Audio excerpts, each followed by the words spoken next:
ఆకువీటిలో high tension నెలకొంది. 144 section అక్కడ అమలు చేస్తున్నారు. రెండు వర్గాల మధ్య వివాదంతో పోలీసులు తీవ్ర ఆంక్షలు పెట్టినట్లుగా తెలుస్తోంది. పెద్దపేట వెళ్లేందుకు ఎవరిని అనుమతించడం లేదు. భీమవరం డిఎస్పీ ఇప్పటికే అక్కడ ఒక ప్రత్యేకమైనటువంటి ఆ బ్యానర్ని కూడా ఏర్పాటు చేశారు. మీరు చూస్తున్నారు. గుడ్ ఫ్రైడే రోజు ఆకువీడులో అక్రమ చర్చిలపై చర్యలు అక్కడ మొదలవడం, 113 చర్చిలకు నోటీసులు ఇచ్చారు అధికారులు. ఎలాంటి అనుమతులు లేకుండా జనావాసాల మధ్య నిర్మించారని, ఇంటి పన్నులు కడుతూ చర్చిలు నడుపుతున్నారంటూ ఆరోపిస్తూ అక్కడ నోటీసులు ఇవ్వడం ఇప్పుడు సంచలనం రేపెత్తింది. శ్రీరామనవమి రోజున పెద్దపేటలో రామాలయం విషయంలో ఎంత పెద్ద గొడవ జరిగిందో మనం చూసాం. రామాలయం నిర్మాణానికి ఒక వర్గం అడ్డుకుంటుందంటూ రఘురామకృష్ణరాజు అక్కడ ఆరోపణలు చేయడం, ఏం జరిగినా సరే రామాలయం కట్టి తీరుతామంటూ చెప్పడాన్ని మనం చూసాం. ఆకువీడులో ఇప్పుడు పోలీసులు భారీగా మోహరించారు. శాంతి భద్రతలకు విఘాతం కలిగిస్తే కఠిన చర్యలు తప్పు అంటూ డిఎస్పీ వార్నింగ్ ఇస్తున్నారు.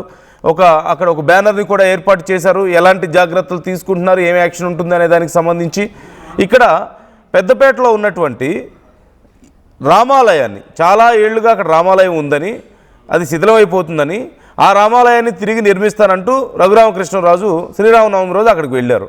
ఆ సమయంలో అక్కడ శ్రీరాముల వారి విగ్రహానికి ఒక పూలమాల వేస్తే దాన్ని తొలగించి అదిగో ఆ మహిళ అక్కడ మీరు ఆ వీడియోలో చూడండి, ఆ మహిళ తీసివేసి అక్కడ రామాలయం కట్టడానికి వీల్లేదు, గొంతెనమ్మ ఆలయం కట్టాలి అని చెప్పేసి వాళ్ళు అడుగుతున్నారు. ఎందుకు అక్కడ స్థానికులు అమ్మవారిని పూజించారు అని చెప్పి చెప్తున్నారు.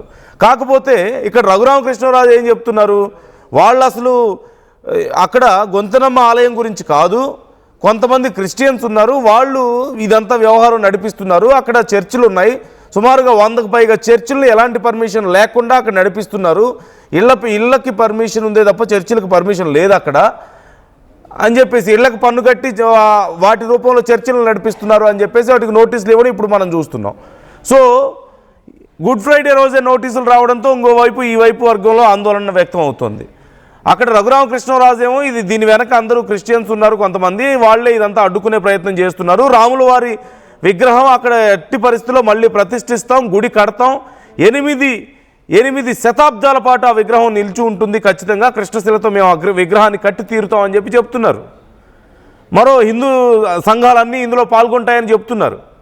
మరోవైపు గుడ్ ఫ్రైడే రోజే అక్కడ చర్చిలకు నోటీసులు రావడం, ఎందుకు ఇళ్ల పర్మిషన్ ఉంది, కేవలం ఇళ్ళకి కట్టే ట్యాక్సీలు కట్టేసి అక్కడ చర్చిలు నడిపిస్తారా, మీరు ఎలా నడిపిస్తారు అని చెప్పేసి అక్కడ నోటీసులు రావడంతో మళ్ళీ ఒకసారి ఉద్రిక్త పరిస్థితులు వస్తున్నాయి. సో ఈ నేపథ్యంలో ఇప్పుడు అక్కడ పోలీసు అధికారులు వెంటనే అక్కడ చర్యలు తీసుకున్నారు. బయట వాళ్ళు ఎవరిని అక్కడికి రానివ్వడం లేదు ఆ ఏరియాలోకి, అండ్ గుంపులుగా తిరగొద్దని చెప్పారు, 144 సెక్షన్ పెట్టారు. ఎవరైనా సరే ఏదైనా ఆందోళన చేసే ప్రయత్నం చేస్తే మాత్రం ఊరుకోమన్నారు. అయితే ఒక్క విషయం నేను మళ్ళీ గతంలో కూడా ఈ విషయంలో మనం మాట్లాడాం. శ్రీరాముడి మెడలో వేసిన పూల దండని తొలగించేది ఎవరు? అక్కడ గొంతెనమ్మని పూజించేది హిందువులే, దళితులైనా సరే హిందువులే ఉన్నారు అక్కడ, వాళ్ళు హిందువులే కాబట్టి శ్రీరాముడి మెడలో వేసిన పూలదండను అలా తీసి పడేయరు, అంత చులకనగా అలా చేయరు ఎవరు. అలా చేస్తున్నారంటే వాళ్ళు హిందువులు ఎలా అవుతారు? ఇతర మతాల వాళ్ళ ప్రమేయం ఇందులో లేదని మనం ఎలా చెప్పగలుగుతాం అనే ప్రశ్న ఒకటి. మరోవైపు రఘురామకృష్ణరాజు ఇప్పుడు అక్కడ 100కి పైగా 110కి పైగా చర్చిలు అక్కడ నడుపుతున్నారు, 113 అక్రమ చర్చిలు నడుపుతున్నారు అని చెప్తున్నారు. వాటన్నిటికీ అక్కడ అధికారులు నోటీసులు ఇచ్చారు. సో ఇది కేవలం రాముల వారి గుడి కట్టాలా, గొంతెనమ్మ గుడి కట్టాలా అనే దానికంటే కూడా ఇరు మతాల మధ్య సమస్యగా అక్కడ మారుతోంది, కావాలని అక్కడ కుట్రలు జరుగుతున్నాయని చెప్పి రఘురామకృష్ణరాజు చెప్తున్నారు. So let's know more details. Eluru DSP అసలు ఏమంటున్నారు ఈ అంశానికి సంబంధించి అనేది తెలుసుకుందాం. దాని తర్వాత మా ప్రతినిధి మనోజ్ అక్కడ ఉన్నటువంటి సిచ్యువేషన్ని మరింత క్లియర్గా మీకు ఎక్స్ప్లెయిన్ చేస్తారు. బట్ బిఫోర్ దట్ ఒకసారి ఏలూరు డిఎస్పీ ఏమంటున్నారో చూద్దాం.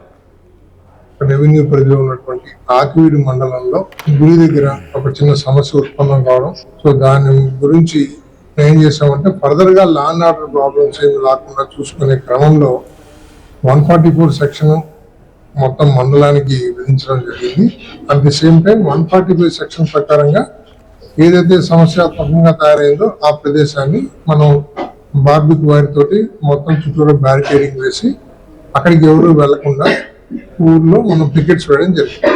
రెవెన్యూ ప్రస్తుతం నేను ఆకివీడు పెద్దపేట వద్ద ఉన్నాను. ఇక్కడ ఇంకా 144 సెక్షన్ అనేది కొనసాగుతుంది. దాదాపు గత కొన్ని రోజుల క్రితమే శ్రీరామనవమి వేడుకల సందర్భంగా ఇక్కడికి డిప్యూటీ స్పీకర్ రఘురామకృష్ణరాజు వచ్చిన నేపథ్యంలో ఏదైతే ఇక్కడ రామాలయంగా చెప్తున్నారు, ఈ ఆలయం వద్ద మనం చూస్తున్న విజువల్స్లో చూస్తున్న ఏదైతే విగ్రహాలు ఉన్నాయో ఈ విగ్రహాల వద్ద దండేసి వెళ్తున్న క్రమంలో ఒక్కసారిగా ఆయనపై దాడి జరిగినట్టు కూడా ఆయన చెప్పుకొచ్చిన పరిస్థితి నెలకొంది. అయితే ఈ దాడిలో దాదాపు ఒక 3 జనసేన నాయకులకి అయితే తీవ్రంగా గాయాలయ్యాయి. అప్పటి నుంచి కూడా ఈ గ్రామంలో 144 సెక్షన్ అనేది నెలకొని ఉంది. ప్రస్తుతం అయితే ఇక్కడ 144 సెక్షన్తో పాటు ఆ దాడికి సంబంధించిన 57 మందిపై అయితే కేసులు నమోదు చేశారు.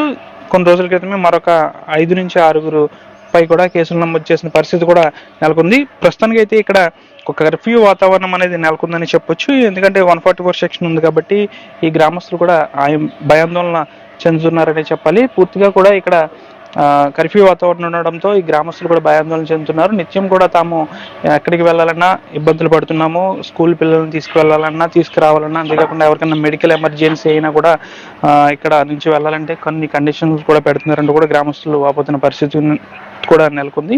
అయితే తమ గ్రామంలో శాంతియుత వాతావరణానికి సంబంధించి ఇక్కడ శాంతియుత వాతావరణం ఉంటే తాము ఎప్పటిలాగే జీవిస్తామంటున్నారు. గతంలో తాము చిన్న చితక పనులు చేసుకుని జీవించే వాళ్ళం, ఎప్పుడు కూడా ఇలాంటి గొడవలు అనేవి లేవు. ప్రస్తుతం ఈ విధంగా తమ గ్రామంలో ఈ శ్రీరామనవమి వేడుకలకు సంబంధించిన జరిగిన ఘటనకు సంబంధించి దాడిలో ఈ విధంగా ఇక్కడ కొంతమంది దాడి చేయడం, ఈ గ్రామస్తులకు సంబంధించి ఎటువంటి కొంతమంది కూడా ఇప్పటికే బయటకు వచ్చి చెప్పిన పరిస్థితి కూడా నెలకొంది. కొంతమంది రెచ్చగొట్టడం వల్లే ఈ వివాదం అనేది పెరిగిందంటూ కూడా చెప్పుకొస్తున్నారు. అయితే 57 మందితో పాటు మరి కొంతమందిని కూడా పోలీసులు అరెస్ట్ చేశారు. ప్రస్తుతం వారందరూ కూడా కేసులు నమోదు చేస్తారు. అయితే ఇక్కడ రామాలయానికి సంబంధించి 1932లోనే రామాలయం అనేది ఇక్కడ ఉందంటూ కూడా రికార్డ్స్లో చూపిస్తున్నాయి. ఈ రామాలయం నిర్మాణానికి పూనుకుంటున్నారు రఘురామకృష్ణరాజు. ఇప్పటికే దానికి సంబంధించిన కొన్ని కీలక ఆధారాలు కూడా భయపెట్టారు. అయితే గతంలో ఇది నందమ్మ గుడి, అయితే మేము ఇక్కడ నందమ్మ పూజ చేసుకునే వాళ్ళమంటూ కూడా ఇక్కడ చెప్పుకొస్తున్న పరిస్థితి కూడా నెలకొంది. ఏదేమైనప్పుడు కూడా ఇక్కడ రామాలయం వివాదం అయితే ఇంకా ఈ విధంగానే కొనసాగుతుందని చెప్పాలి. అయితే ప్రధానంగా ఈ గ్రామంలో ఈ రామాలయ విషయం, ఈ నందమ్మ విషయం పక్కన పెడితే గ్రామంలో ఈ పోలీసులకు సంబంధించి ఈ విధంగా ఉండడంతో తాము భయాందోళన చెందుతున్నామంటున్నారు. ఇక్కడ స్థానికులు అయితే కొంతమంది ఉన్నారు. పోలీసులు ఈ విధంగా ఇక్కడ తమ గ్రామంలో ఉండడంతో భయభ్రాంతులకు కూడా గురవుతున్నారు. అమ్మ చెప్పండి, ఇప్పుడు మీ గ్రామంలో ఈ విధంగా పోలీసులు ఉండడం వల్ల మీకు భయాందోళనగా ఉందా? చెప్పండి అమ్మా, అసలు పోలీసులు మామగారు ఇప్పుడు మీకు ఈ గ్రామంలో పోలీసులు ఈ విధంగా ఉండడం వల్ల మీకు ఇబ్బందిగా ఉందా? ఇబ్బంది ఆడు ఎట్టాడు కదండి, మరి ఆయన ఎట్టాడు కదా. ఇప్పుడు ఏదన్నా దెబ్బ ఇప్పుడు మేము ఇబ్బంది, మరి ఎట్టైనా వెళ్దామన్నా ఎట్టు చేద్దామన్నా మరి ఆయన ఎట్టాడు, ఎందుకు ఎట్టాడు మాకు తెలుస్తలేదు. అది ఎప్పుడన్నా మీ గ్రామంలో ఇలా ఎప్పుడు జరగల. మేము అనుకున్నాం ఒకటి అయిపోవడం, కానీ ఇంత ఇది ఎప్పుడు లేదు. ప్రార్థనకి వెళ్తా లేదు, ఎక్కడికి వెళ్తా లేదు మాకు. అది అంటే గొడవకి పరిష్కారం ఏమన్నా ఉందనుకుంటున్నా? అదే అనుకుంటున్నాం. దేవుడు తీరుతాడా, మనుషులు తీరుతారు, మాకే తెలుస్తలేదు. అది ఇక్కడ ఇప్పుడు మీ ఎమ్మెల్యే గారు రామాలయం కట్టాలనుకుంటున్నారు, కడితే మీకు వచ్చిన అబ్జెక్షన్? మాకు మరి అభ్యర్థం కదా, తెల్లారైతే మైకే వేస్తాడు, పూజారు ఉంటాడు, మంత్రాలు చదువుతాడు. మరి క్రైస్తవులు అన్న బిడ్డలకు ఆటంకం కదా. చెప్పు, నువ్వు చెప్పు. నువ్వురే ఏనాడు లేదు, ఇప్పుడు అది ఇట్టారంటే మాకు ఎలాగుంటుంది, బాగుంటుందా? ఒకవేళ నందమ్మ గుడి కడితే మీకు? నందమ్మ కూడా మా వాళ్ళే చేసుకుంటారు అంతే. అదేం పెద్ద ఇది ఉండదు, సంవత్సరానికి ఒకసారి అంతే. నందమ్మ గుడి కడితే ఇబ్బంది లేదు? ఇబ్బంది లేదండి, కట్టమన్నాడు కడితే. ఆయన కట్టినా సరే, లేదా మేము కట్టుకుంటాము. ప్రధానంగా మీ ఊర్లో ఇలా పోలీసులు బందోబస్తు మధ్య మీరు ఎక్కడికి వెళ్ళాలన్న వాళ్ళకి చెప్పడం, కొత్త వాళ్ళు రావడం అన్న మీకు ఎలా ఉంది? భయం వేస్తుందండి. బయట ఇప్పుడు పన్ను కడతాక భయం వేస్తుంది. ఈ కాగితం ఇచ్చుకుని వెళ్తే ఈ కాగితం ఎక్కడ కట్టుకెళ్తున్నారని తీసుకుంటున్నారంట. 2-3 చెప్పారండి, అందుకే భయం వేసి ఇంటి పన్ను అరెస్ట్ అయిన వాళ్ళందరూ ఎవరు ఇక్కడ వాళ్ళేనా? మా పేటలో వాళ్ళండి. ఎక్కడ ఉన్నారు ఇప్పుడు?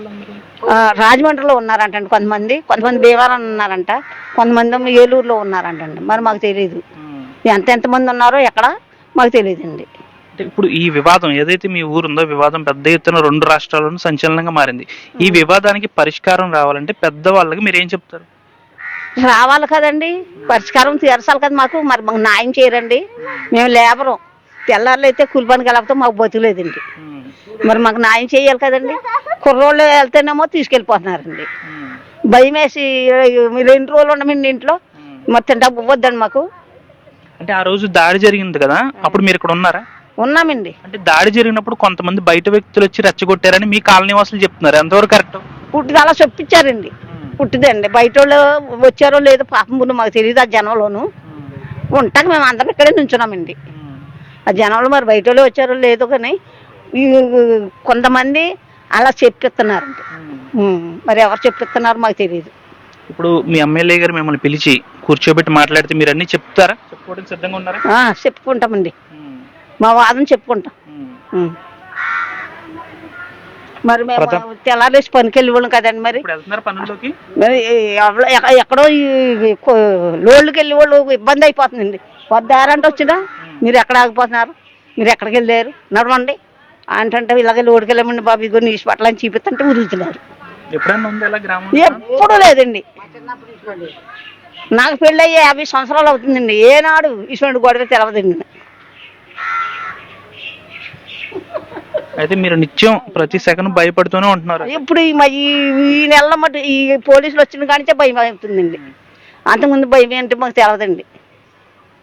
అదే ప్రధానంగా గ్రామస్తులు అయితే ఒకటే చెప్తున్నారు, ఏదైతే ఇక్కడ రామాలయానికి సంబంధించి ఒకవేళ ఇక్కడ రామాలయం కడితే ఇక్కడ నిత్యం కూడా పూజలు దీప నైవేద్యాలు అన్నీ జరుగుతాయి, దాంతో మాకు ఆటంకం ఏర్పడుతుంది, కాబట్టి రామాలయ నిర్మాణం వద్దు అంటూ ఇక్కడ కాలనీ వాసులు చెప్తున్నారు. అయితే ఒకవేళ నందమ్మ గుడి కడితే మాకు ఓకే అంటున్నారు. అయితే ప్రధానంగా వీరు ఒక్కటే చెప్తున్నారు, ఈ శ్రీరామనవమి వేడుకలకు సంబంధించి జరిగిన ఈ గొడవ నేపథ్యంలో దాదాపు చాలా మందిని అరెస్ట్ చేశారు. వారు ఎక్కడున్నారో కూడా మాకు తెలియదు. కొంతమంది రాజమండ్రిలో ఉన్నారంటున్నారు, కొంతమంది ఎక్కడున్నారో కూడా తెలియని పరిస్థితి అయితే నెలకొందని చెప్తున్నారు. ప్రధానంగా రామాలయం నిర్మిస్తే నిత్యం వేద మంత్రాలు వస్తాయి, కాబట్టి మేము యేసుక్రీస్తు నమ్ముకున్న వాళ్ళకి కాస్త ఇబ్బందులుగా ఉంటాయంటూ కూడా చెప్తున్న పరిస్థితి. అయితే ఇక్కడ 144 సెక్షన్ ఉండడంతో తాము కూలీ నాలి పనులు చేసుకునే వాళ్ళం, కాబట్టి 144 సెక్షన్ ఉండడం వల్ల అనేక ఇబ్బందులకు గురవుతున్నాము. 144 సెక్షన్ అనేది ఇక్కడ తీసివేయాలి, పోలీసుల బందోబస్తు నడుము మా కాలనీ మగ్గిపోతుందంటూ కూడా వీరు భయాందోళన చెందుతున్నారు. స్థానిక ఎమ్మెల్యే రఘురామకృష్ణరాజు తమకు కనీసం అపాయింట్మెంట్ ఇస్తే తమ బాధను చెప్పుకునేందుకు సిద్ధంగా ఉన్నామని అయితే వీరు చెప్తున్న పరిస్థితి. ఏదేమన్నా రఘురామకృష్ణరాజు అయితే ఇక్కడ రామాలయం నిర్మిస్తామంటున్నారు. అయితే వీరు మాత్రం రామాలయ నిర్మాణాన్ని అయితే ఎట్టి పరిస్థితులను ఒప్పుకోవట్లేదు. గొంతెనమ్మ ఆలయాన్ని అయితే నిర్మించమని అయితే ఇక్కడ స్థానికులు అయితే కోరుతున్నారు. అయితే ప్రధానంగా ఇక్కడ గత కొన్ని రోజులుగా 144 సెక్షన్ ఉండడంతో ఈ స్థానికులందరూ కూడా, ఈ కాలనీ వాసులందరూ కూడా, పెద్దపేట కాలనీ వాసులందరూ కూడా భయాందోళన చెందుతున్నారని చెప్పాలి. వీడియో జర్నలిస్ట్ శేఖర్తో మనోజ్ RTV, ఆకివీడు, పెద్దపేట నుంచి.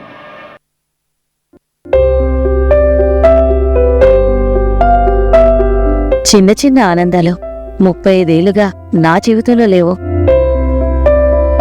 35 ఏళ్లుగా నేను డైపర్లలో బ్రతికాను. 6 సెంటీమీటర్ల ఫిస్టులా నా మూత్రాశయంలో లీకు కారణమైంది. ఎవరూ నాకు సహాయం చేయలేకపోయారు. AINUలో వైద్యులను కలిసే వరకు. అక్కడ వారు రోబోటిక్ శస్త్రచికిత్సతో నాకు పరిష్కారం ఇచ్చారు. వారు నా ఆత్మవిశ్వాసాన్ని కూడా తిరిగిచ్చారు. Precision Care makes it possible. The Center for Robotic Surgery at AINU